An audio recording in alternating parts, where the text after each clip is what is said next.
Équipe de 100% Nouvelles. On joint Mario Dumont dans les studios de Cube Radio. Bonjour, Mario. Bonjour. Alors, évidemment, le troisième lien qui persiste et signe, reste dans l'actualité, encore des nouvelles manchettes. Bon, là-dessus, il y a la pétition qui est en cours actuellement, enclenchée par Éric Duhem des conservateurs, demandant qu'Éric Duhem démissionne carrément. Le Parti québécois, lui, qui demande des excuses du premier ministre. Et le chef conservateur à Ottawa, donc, qui, lui, dit essentiellement que le gouvernement fédéral ne sera pas de la partie, ne subventionnera rien s'il n'y a pas des voitures qui passent dans ce fameux tunnel. Il y en a des choses à dire. Ouais, il y en a. Prenons ça morceau par morceau. On se comprend que Éric Duhem, là, c'est comme... Du pain béni. Du gâteau à crème glacée qui tombe du ciel, là, tu sais. Parce que pour lui, c'est juste du bon, là, tu sais.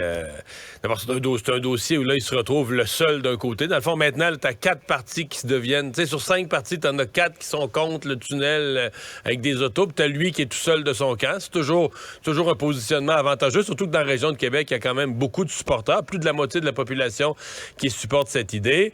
Un de ses ennemis jurés là, qui voulait battre à la dernière élection, c'est Éric Kerr dans la pelleterie. Là, il est en position pour demander la démission d'Éric Kerr.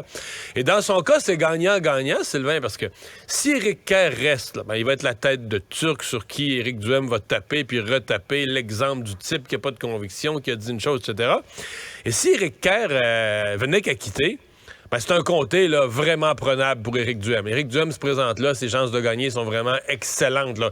Il a fini 2e par pas grand-chose à la dernière élection, avec le volte-face dans le dossier du 3e lien, le départ d'Éric Kerr. Ça ouvrirait vraiment une grande porte pour Éric Duhem. Donc pour lui, c'est un cadeau du ciel. Réglons une chose, par exemple.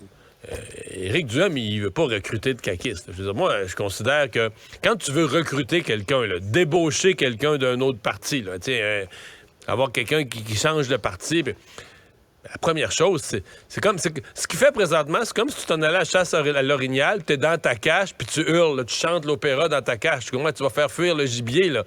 C'est le principe, c'est... Si tu veux vraiment recruter... Faut que tu dis rien, là. Tu t'envoies des gens, t'envoies des éclaireurs, quelqu'un que tu connais, qui connaît tel député, qui va aller le voir gentiment, qui va lui dire, regarde, là, tu viendrais-tu souper avec Éric, un petit salon discret, dans une salle, dans un hôtel, juste pour jaser, discuter, etc. Tu vas pas... Si tu lances sur la place publique que tu veux recruter des caquistes parce que tu veux pas en recruter, tu veux faire du spectacle avec ça, mais ça, c'est le cas. Dans le cas de Pierre Poilievre, c'est quelque chose, là, quand même, de prendre position pour dire que s'il n'y a pas d'auto, toi, tu financeras pas le projet, parce que d'une certaine façon, en disant ça, on comprend ce qu'il veut faire. Il veut réaffirmer le fait que son parti est pour un tunnel avec, oui, du transport en commun, mais aussi les automobiles, une place pour les automobilistes. Mais en faisant ça, il fait un peu ce qu'il reprochait... il fait pas un peu, il fait complètement ce qu'il reprochait à Justin Trudeau. Parce qu'il reprochait à Justin Trudeau de refuser de financer en disant la position des libéraux, c'est nous, il ne faut pas qu'il y ait d'auto, c'est juste le transport en commun.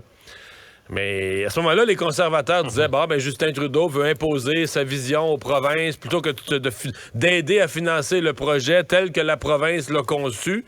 Justin Trudeau veut imposer sa vision.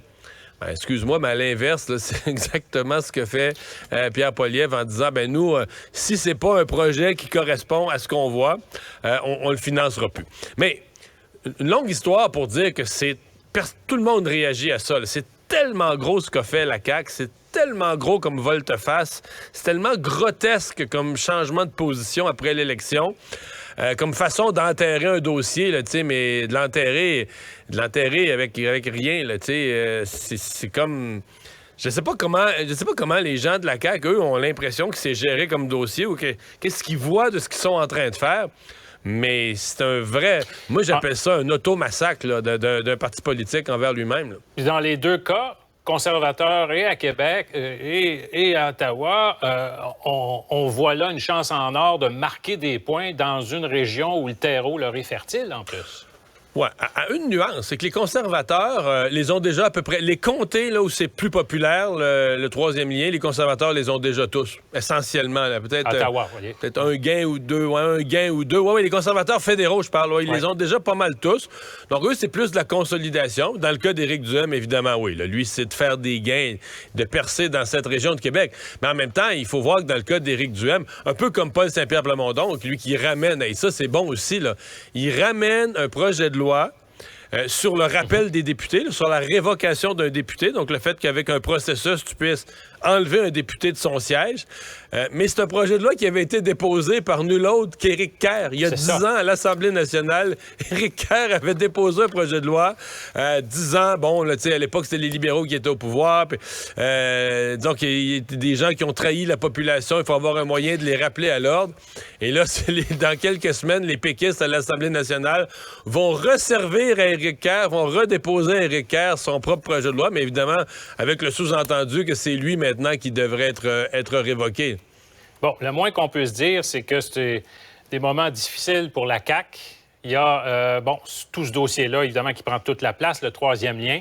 Et là, on apprend, évidemment, que la Maison des aînés, est-ce qu'on parle d'un éléphant blanc? Peut-être pas, mais en tout cas, c'est vide. Est-ce que c'était une bonne idée? Bien, je parle plus, moi, dans ce que... Mais c'est pas la même chose, hein, parce que dans le cas de la Maison des aînés, ils sont en train de mettre en place quelque chose parce que c'était une bonne idée ou pas. En tout cas, la population a voté pour ça. Ça a semblé plaire. Je sais que certains disent qu'on aurait dû investir massivement pour rénover nos CHSLD, mais ils le font aussi, là. Il y a 20 CHSLD qui sont en pleine rénovation. Donc, de faire des résidences d'aînés, c'est apprécié, là. Il y en a une à Rivière-du-Loup, il y en a une dans mon coin de pays, puis les gens sont contents, puis les gens sont fiers. Donc, la difficulté, c'est de recruter le personnel. Donc, dans certains cas, on n'a pas assez de personnel, donc on a... Mais progressivement, on dit au fur et à mesure qu'on embauche du personnel, on augmente le nombre de résidents. Je pense que la population a beaucoup plus de pardon pour ça. C'est-à-dire, tu sais, c'est comme des difficultés d'accouchement, là. Tu mets en place quelque chose de nouveau, puis en cours de mise en place, tu rencontres des obstacles. Alors que dans le cas du tunnel Québec-Lévis, c'est comme parce que t'as dit une chose, puis t'as l'air que tu y croyais pas toi-même. T'étais en train de dire quelque chose, mais tu y croyais pas. Puis là, la première chance que t'as eue, t'as inventé une raison pour dire, ben là, tu cherchais une raison pour enterrer tout ça. Pour moi, à terme, c'est très différent. Je dis pas que la Maison des aînés connaît pas des ennuis. Là. Ils connaissent des ennuis aussi. Mais c'est pas du même ordre. C'est un parti qui, peut-être, a fait un projet, a rêvé, a voulu le faire trop vite, trop gros, ça coûte cher. Mais ça part d'une bonne intention, puis il y a des difficultés dans la mise en place, dans l'accouchement. Alors que le tunnel, c'est un désastre de politique, de conviction, de communication, de tout, là. Oui. Et allons faire un tour à Ottawa. Évidemment, un autre qui a de la difficulté dans un dossier, c'est Justin Trudeau et les libéraux avec la Fondation Pierre-Éliott Trudeau. Encore une fois, on apprenait dans la presse ce matin qu'il y avait un problème au niveau de la proximité du bureau du premier ministre. Ça se fait dans le main building. Au début, en 2016, rencontre dans des salles entre la Fondation et des hauts fonctionnaires, des sous-ministres. Le bureau du premier ministre dit que nous, on n'était pas au courant, mais ça se rapproche quand même, là. Ben, ça paraît bizarre. C'est-à-dire que c'est toujours la question, c'est quoi exactement cette fondation-là? Parce que techniquement, c'est une fondation qui donne des bourses d'études à des doctorants, des étudiants au doctorat de super niveau, là, des gens qui font des recherches de haut niveau. Puis après ça, on peut leur donner des bourses supplémentaires s'ils exercent, une fois obtenant leur doctorat, qui exercent un leadership dans leur domaine, etc. Mais pourquoi faut que tu rencontres les sous-ministres les plus puissants du Canada dans l'exécution de ton mandat? C'est curieux, là. Ça paraît pas évident. Puis là, on nous dit que ça se passe tout ça dans les bureaux, là, à l'édifice du premier ministre, dans les bureaux qui sont réservés au premier ministre. Lui n'est pas là. Mais je sais pas, est-ce qu'il y a bien des rencontres dans le bureau du premier ministre à son insu, des choses qu'il n'a pas autorisées puis qu'il n'est pas au courant? Peut-être, là. Je connais pas exactement les locaux, mais disons que c'est pour le moins étonnant. Surtout que c'est une fondation où il siégeait l'année d'avant, son frère ou 2 ans avant, son frère est là. Fondation qui est déjà dans l'eau chaude, puis pour lequel M. Trudeau dit, gars, moi, là, c'est plus relié avec moi du tout, je me mêle plus de ça. Ça fait des années que j'ai pas touché à ça. C'est déjà ce qu'il disait à l'époque. Puis les rencontres de la Fondation se font dans son cabinet avec 5 des sous-ministres les plus puissants du Canada qui sont réunis à la même table. pas beaucoup d'autres On peut pas se fondations poser là, de questions. qui ont cet accès-là, disons, dans l'édifice là, du bureau du premier ministre. Et là, les gens quittent par dizaines. Là. Il y a une trentaine de personnes qui ont quitté le conseil d'administration. Est-ce qu'il faudrait une enquête publique comme le réclament les oppositions?